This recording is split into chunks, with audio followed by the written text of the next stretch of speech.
What is going on YouTube? It's your boy Spanko, and today I'm excited because if you are not new to the channel, I love my Yosenju, and you guys know that. But in today's video, this is more of a meme build of Yosenju, and I say it's a meme build because it's a build that, to be honest, is not that competitive. Super fun, super annoying though for your opponent, and yeah, just something I'm going to show off to you guys. When we get into it, you guys will understand what I mean. But if you guys do enjoy the videos, make sure to like this video and subscribe to the channel for more Yu-Gi-Oh content. Guys, we're on that push for 5,000. Just past 4,500. We can make 5,000 happen, but I can't do it without you guys. So let's make it happen. Thank you guys all for watching. Thank you guys for all joining the Spanko squad. I appreciate every single one of you. And now, off to the video. Okay, so onto the deck profile here. I know it looks funny.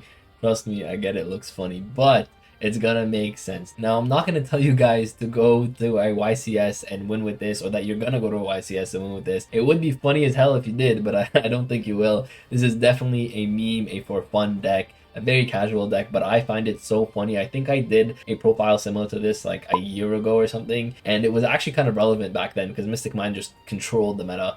But now it's a little bit more fun. I call this deck Mystic Meme or Comma Beatdown, whatever, and it's kind of like a different take on Yosenju. So we'll get into it.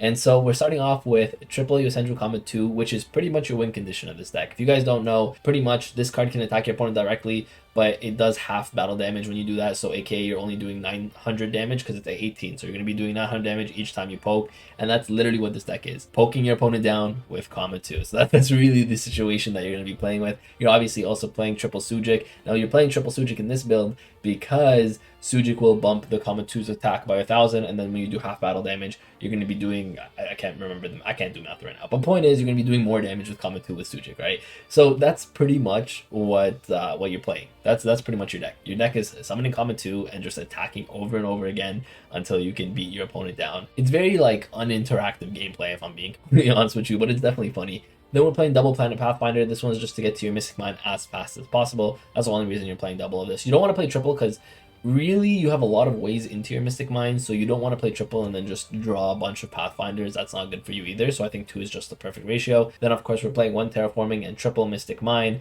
Mystic Mind and Comma 2 are literally the win condition of this deck. If these two resolve and your opponent doesn't have an out, you're just gonna slowly beat them down until you win. So I think this deck is so funny, man. Every time I look at this deck, it's just so funny. But I wanted to show you guys this deck again because I think for this format, if you wanted to play a for fun deck and just a meme deck and just go to your locals and tilt your opponents, this is the way to do it. So then we're playing triple Pot of Extravagance as well as double Pot of Duality. Of course, this is really the only draw power you have in your deck, so that's why you're playing these. Extrav is going to draw. Pot of Duality works well with Extrav because it adds, it doesn't draw. So if you wanted to bump it up to 3, you could. And I'm just going to explain that in a little bit because as you guys can see, there's some cards that are a little bit more expensive and more out of budget for a casual player. If casual players don't have these, don't worry. I have alternatives. If you guys look at the side deck, it's the alternatives that you can pretty much play, which I'll get into when I get into it. But I just wanted to show you guys that these two obviously you're going to be playing. So then obviously triple Tenki because Tenki searches both your Comma 2 and your Sujik. The only thing with this deck is having multiple Comma 2s isn't necessarily the best because you can't Comma 2 into another Comma 2, unlike with the other Yosenjus. You can like Comma 2, summon Comma 1, then Comma 1 will summon another Comma 2.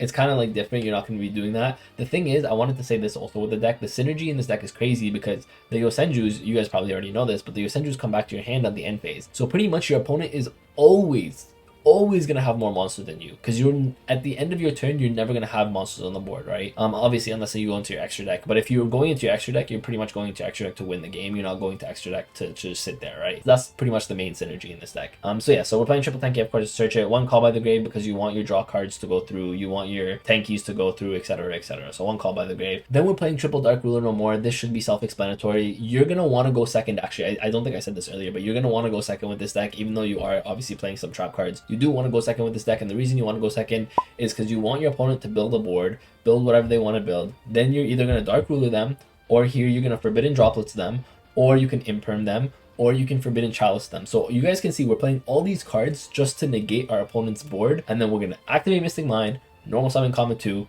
and begin the beatdown. That's literally how this deck functions. And so that's why we're playing Dark Ruler more. Again, we're playing Forbidden Droplets. Now I understand that Forbidden Droplets is an expensive card, and this is kind of why I want to get into the side deck that I have here for a second for you guys.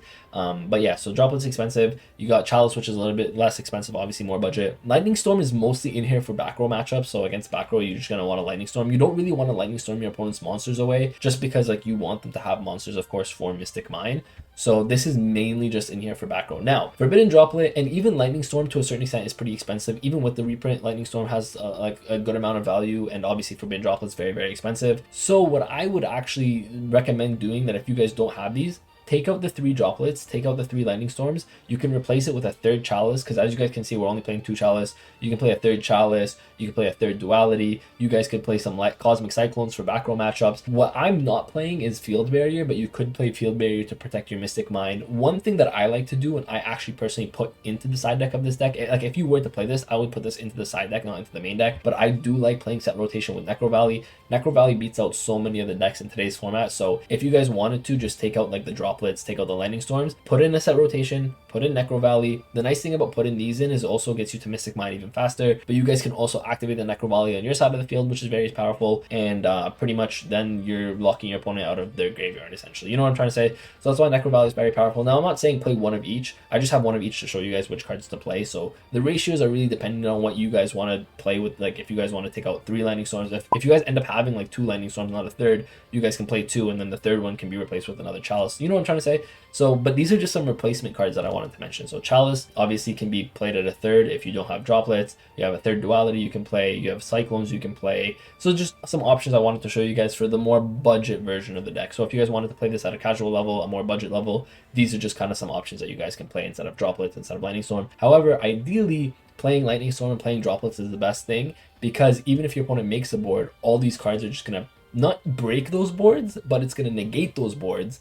Then you can activate your Mystic Mine, then you can summon your Comet 2, and then proceed to beat down your opponent with that. So that's kind of why, like, you don't want to play cards that break opponent's boards, you want to play cards that stop opponent's boards. So then obviously we're playing 1 double or nothing. This is just to go for OTK. There's times where you can just activate the double or nothing, make the Utopia, and just go for the win. Then we're playing 1 Metaverse, obviously gets us to the Mystic Mine. Even though you want to go second, you're still playing this, because if somehow you don't get into your Mystic Mine, or your opponent has back row removal and gets rid of the Mystic Mine, Metaverse is pretty much important for that sense, to get you a second Mystic Mine or whatever. Then we're playing triple Imperm. Imperm obviously is good going first or going second, so that's why I'm playing triple Imperm. And we're playing triple Solemn Judgment. Now, I want to say one thing about Imperm though, is I actually tend not to activate Imperm when my opponent's going first and I'm going second. And the reason why I say that is because I kind of want my opponent to make a board.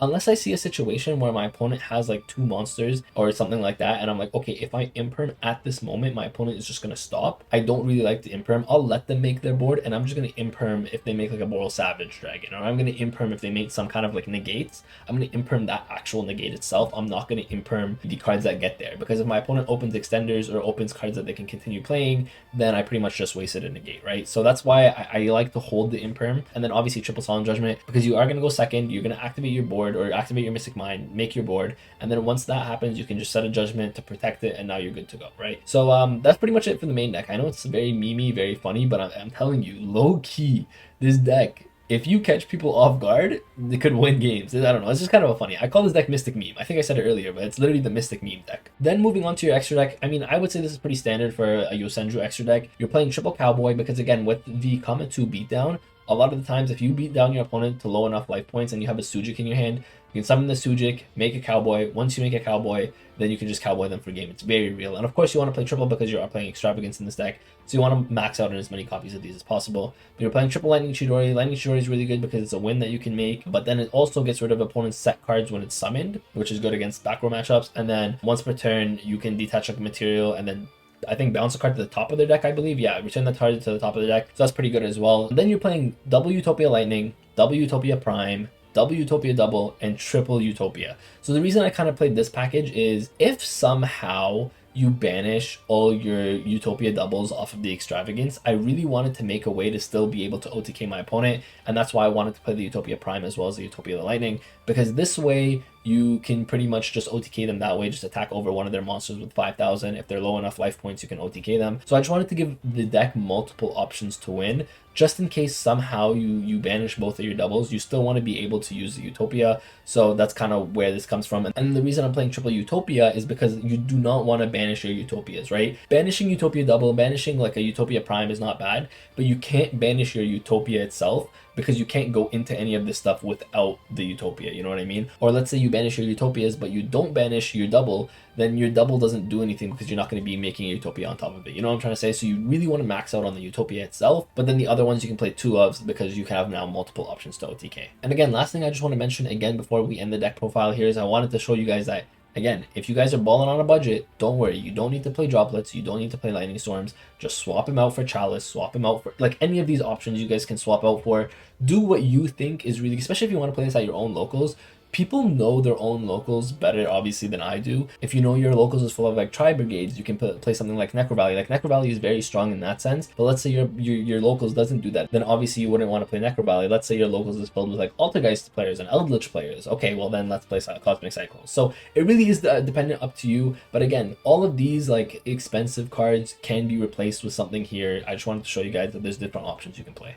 That is it for today's video. I hope you guys enjoyed. Really, this deck is not something I'm going to tell you to go to a YCS and top with. However, if you guys want to go to locals, have some fun, meme your opponents, or just playing casually with friends, annoy your opponents, this is the way to go. Trust me, guys, it's so fun to play this deck low-key. But yeah, thank you guys all for watching. I appreciate every single one of you. If you guys have any suggestions, let me know in the comment section down below. Of course, I love to hear what you guys think. And with that, Spanko signing out. Peace.